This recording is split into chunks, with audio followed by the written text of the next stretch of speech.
Hi everyone!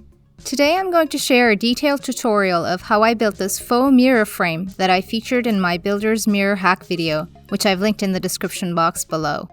In that video, I took some peel and stick wallpaper and this faux mirror frame to create this accent wall over my otherwise square and boring Builder's mirror in my bathroom. This was my inspiration picture.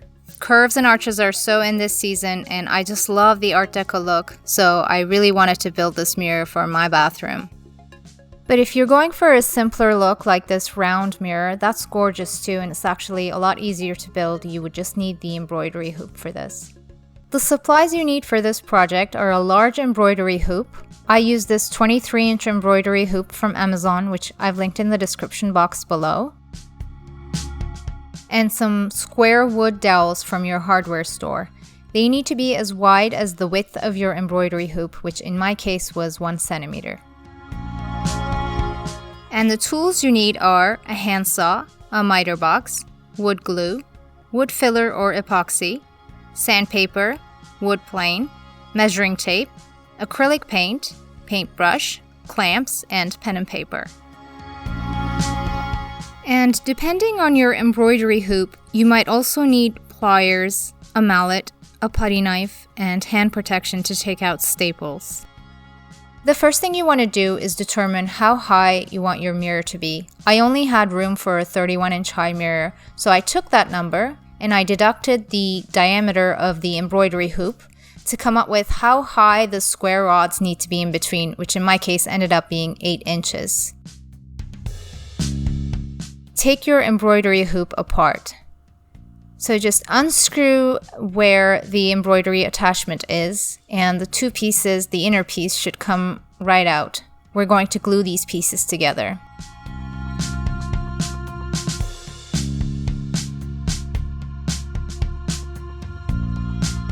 So I'm using this wood glue, Elmer's glue, and I applied a thin bead of glue to the top of the inner hoop and to the inner layer of the outer hoop.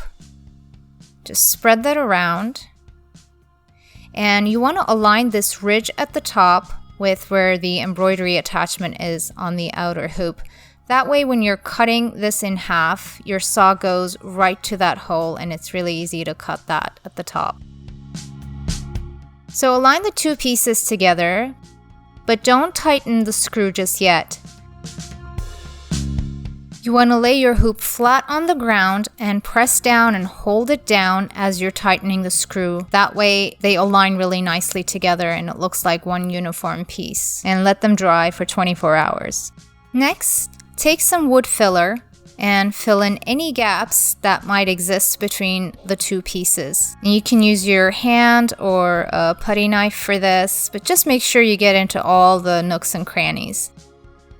And now for the straight pieces in between, I'm going to measure out 8 inches and cut 4 pieces. Now the reason why I'm going to cut 4 pieces instead of 2 is because the depth of my embroidery hoop is 2 centimeters and the width is 1 centimeter, so I'm going to glue 2 pieces together. That way I'll have a width of 1 centimeter and depth of 2. So just using the miter box with the straight opening and my handsaw, I'm just going to cut this piece and do that 3 more times. And you want to make sure that you sand all the edges down so there's nothing sticking out. So now that I have 4 pieces, I'm going to glue 2 of them together. Again, using the same wood glue that I've shown before, and some clamps to hold them together. So just spread the glue all around the edges on both sides and let them dry for 24 hours. Now I want to measure across from the top of the hoop to where I need to make the halfway cut, and I'm using Thales' theorem, where I find 3 points on the circle that form a right angle triangle where the hypotenuse gives me the diameter.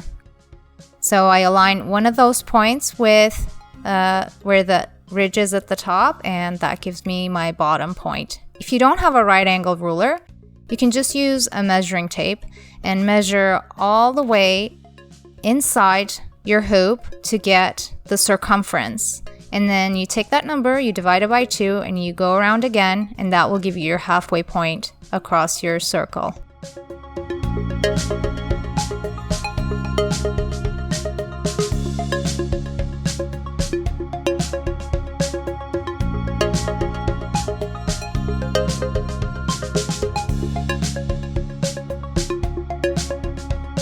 Before you start cutting, you want to get rid of the embroidery attachment. So start by taking the screw apart, and depending on your embroidery attachment, you might have to drive a wedge between the 2 pieces and then take the staples apart like I did, or if it's glued together, you probably want to use a hairdryer to let that piece come loose. But in my case, I just used a putty knife to loosen that piece up.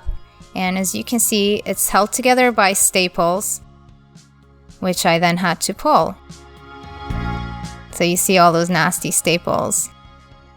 So using pliers and some hand protection, I just gently pulled each and every staple apart, and inevitably some of the wood pieces are also going to come apart, but not to worry, because we're going to sand them all down and fill them in. So using your wood plane, just get rid of the big chunks of wood and make sure it's nice and smooth.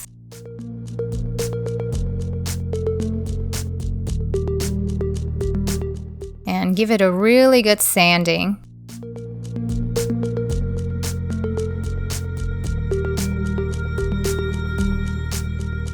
Then you guessed it, using wood filler, just fill all those holes.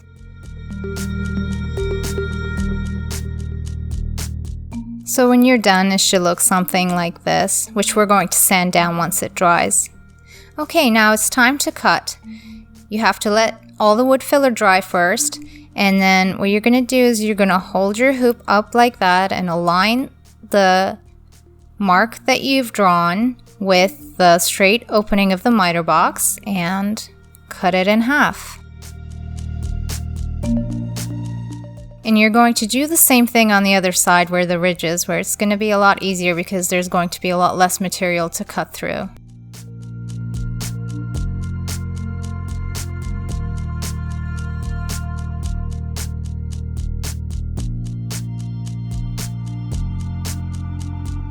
Once you have all your pieces, now it's time to assemble them. Before you do that, it's very important that you use your wood plane and your sandpaper to make sure everything is nice and flat and flush, so pieces can adhere together and there won't be any big gaps between your pieces.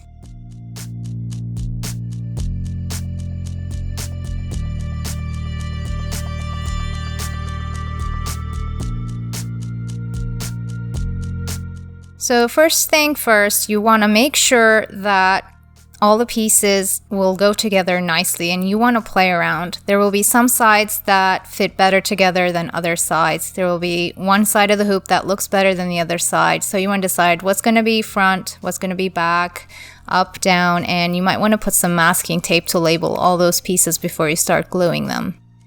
Once you're happy with the arrangement, it's time to glue all the pieces together. Just spread some wood glue to all the joining edges.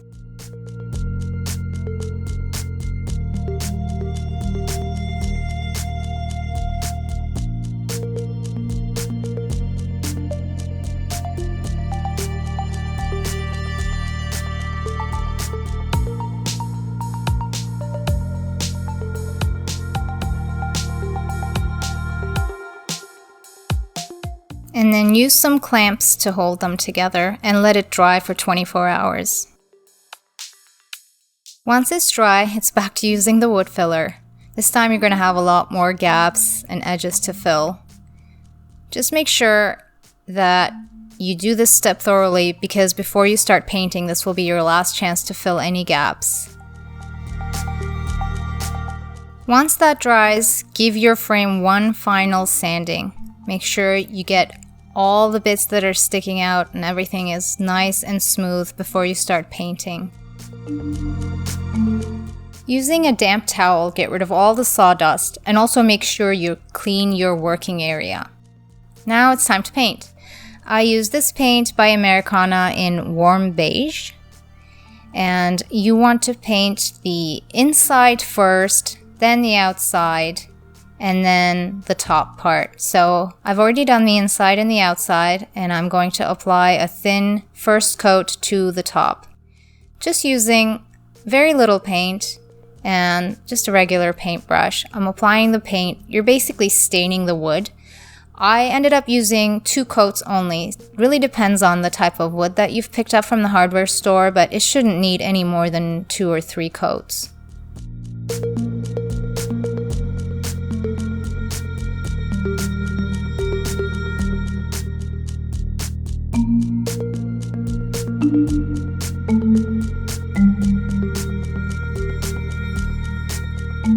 If your paint ends up going over the edge, like mine has, just again take your damp cloth or your towel and make sure you wipe it. Let the first coat dry and apply a second coat and a third coat if you need to.